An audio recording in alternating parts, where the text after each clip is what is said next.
exceptions. Well, I'm just telling you right now what the book said. You qualified to work, you better work. You better make sure there's bologna on the table.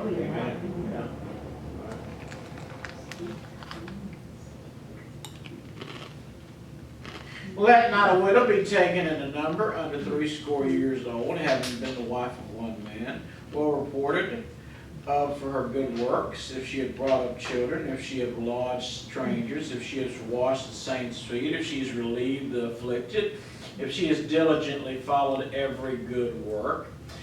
Here's the qualification of a widow. Has she been a blessing to the church? Amen. And to the men of God? Amen. Has she? Yeah. Well, if she hasn't, then you're not a widow. Not according to the Bible. But the younger widows refuse. Don't let them get married. For when they have begun to wax wanton against Christ, they will what? Marry. You know why? They want a man. They ain't looking for God. They want a man. Now, when you get older, you know, my wife says, what happens if you die? I said, I'm going to marry a 26-year-old. I'm going to blow all your insurance money. We're going to have a good time, get on a yacht, you know, for a year, just have a great time. At 56, are you kidding? No. No. No. That's a young man's game.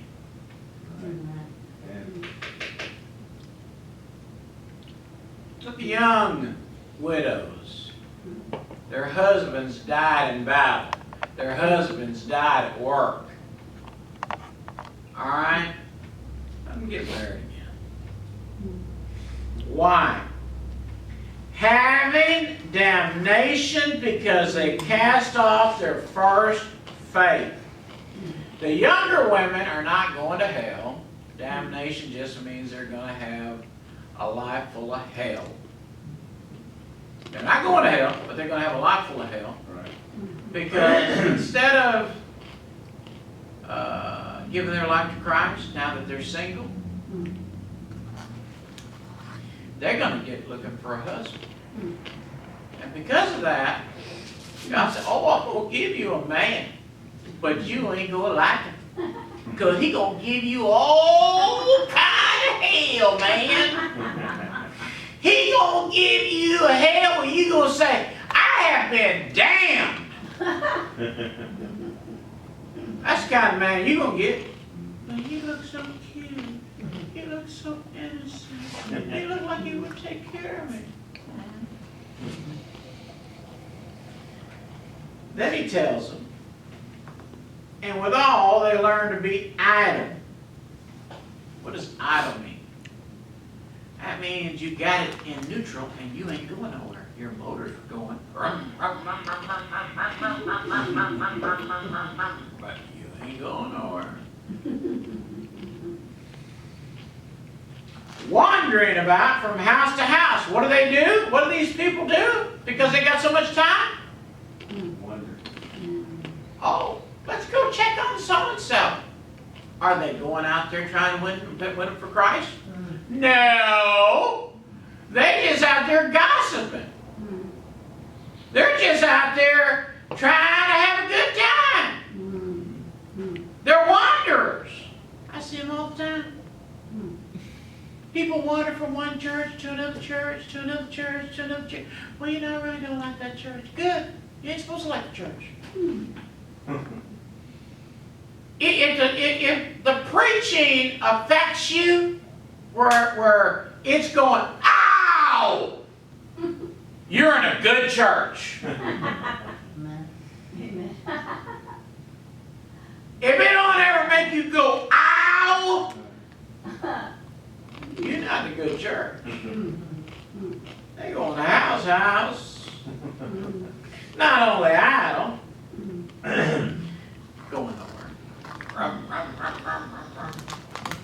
But tattlers also, and busybodies, speaking things which they ought not.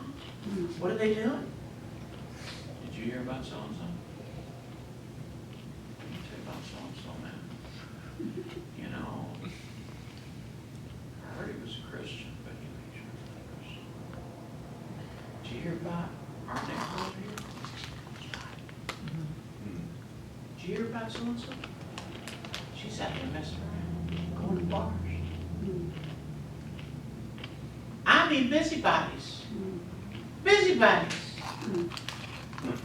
I will therefore that the young were marry, bear children, guide the house, give occasion to the adversary, give none occasion to the adversary, to speak reproach. For some are already turned aside after Satan. They're doing these things. Why? They've been listening to some distant spirits. And because of all this mumbo jumbo, they're doing all these things. I don't care about God. Oh yeah, I'm a Christian. I love the Lord. Well, I'm a Cadillac. No, I'm a Porsche. Did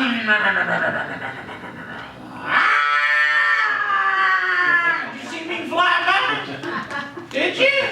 Man, Lamborghini. Man, I'm telling you, I'm fast. Just because I say I'm a Lamborghini doesn't mean I'm a Lamborghini. That's right. Just because you say you're a Christian don't mean you're a Christian. They've turned aside to Satan. If any man or woman that believeth have widows, let them relieve them. So Paul tells the church, he said, now here's all the qualifications. Do they got family members? Let the family take care of them. If they're too young, they need to get married again. Now there's going to be another group. This group, they love the Lord.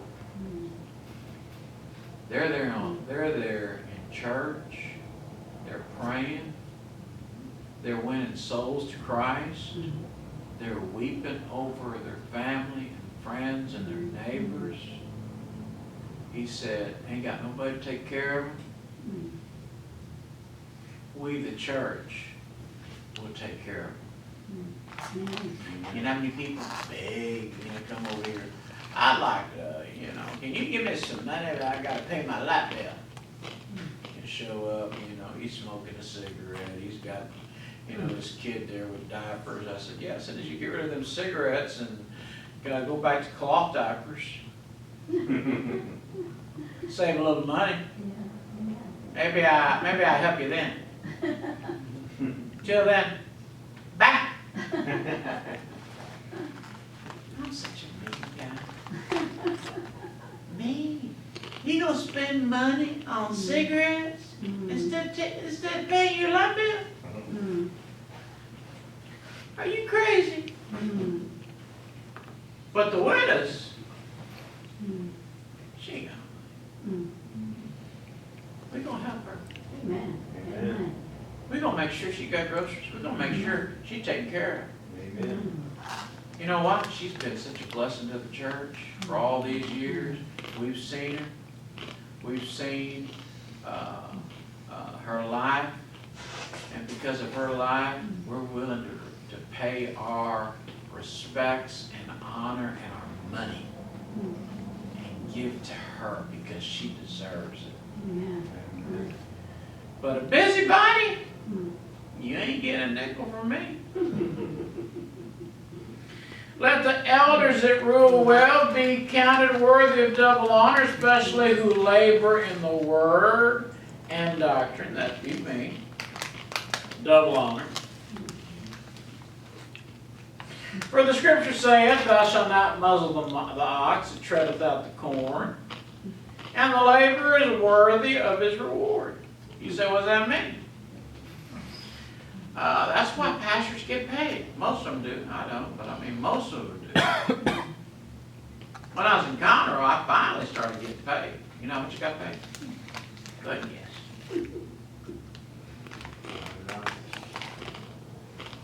I got $100 a week.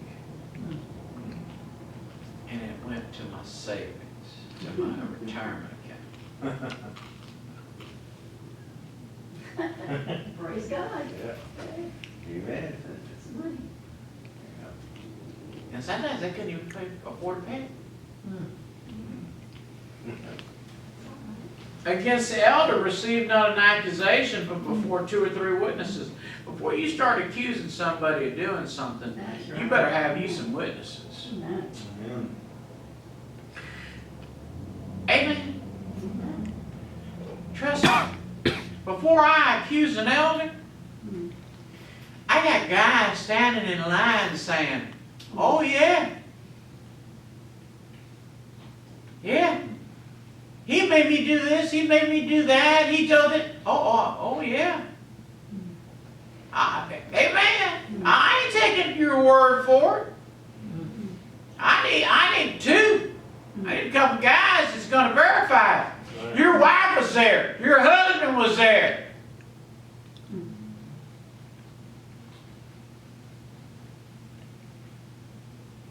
Them that sin rebuke before all, that all may fear. You know what Paul tells, the old preacher tells the young preacher? Let's get it out on the church.